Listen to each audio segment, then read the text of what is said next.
Question for the teacher. Class ended at 2 o'clock. The teacher dismissed the students. Anna rose from her seat. She grabbed her things. She had a backpack and a sweater. She had a question to ask. She waited for the teacher. Some students also had questions to ask. There was a line to see the teacher. She got in line. She had a question about an assignment. The teacher spoke to students one at a time. She waited a while. It was finally her turn to ask. "How can I help you?" the teacher asked. She asked her question. The teacher gave her the answer. She was glad to hear it. She thanked the teacher, who smiled and said, "No problem." She went on her way. A broken cell phone. She dropped her phone. She picked it up. She looked at the screen. She gasped. The screen was cracked. She was upset. Her phone was important. She texted on her phone regularly. She frequently made phone calls. She had internet access on her phone. It was her world. The phone was not cheap, but she had to buy a new one. She did not have enough money. She went to the store and talked to the salesperson. She told him that she had dropped her phone. He asked to look at the phone. She handed it to him. "Can you fix it?" she asked. He said yes, he can. She paid to repair it. It cost less than a new phone. Her cell phone was repaired. She was very happy.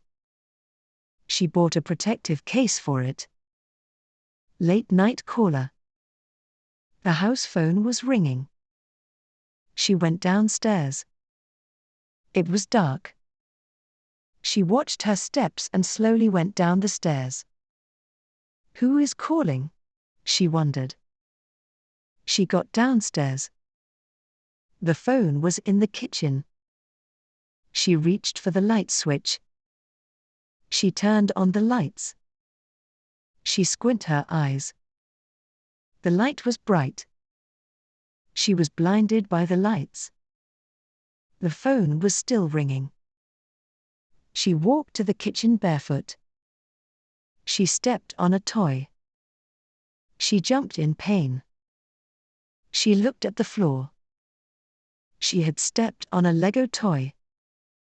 She had a son. He never picked up his toys. She reached the kitchen. The phone was still ringing. She picked up the phone. She looked at the caller ID. It was an unknown number. She answered the phone, "Hello." There was no reply. The phone clicked. It was a wrong number.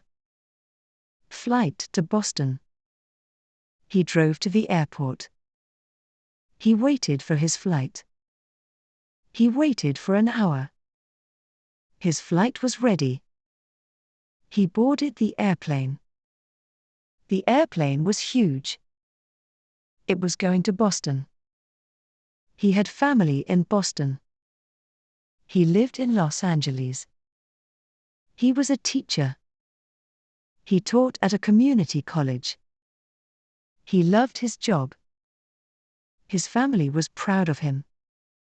He was going to see them. It was a family reunion.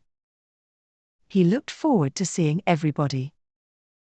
5 years had passed since he was in Boston. He brought sweaters and jackets because Boston was cold at this time of the year. The airplane took off. His ears popped. He put on his headphones. The flight lasted 6 hours. He arrived safely in Boston. It's a big world. The world is a big place. There are hundreds of millions of people in the world. People live all around the world. There are many places in the world. We live in the United States. The United States is famous for democracy. There are many people living in the United States. People from the United States come from different places in the world. Canada is another place in the world. Canada is known for its clean air. England is another place in the world. People speak English in England. People in England have accents. England has a queen. Africa is another place in the world. Africa has wildlife. Africa has more wildlife than other places. Lions and elephants live in Africa. Africa is a beautiful place. There is beauty in every place in the world.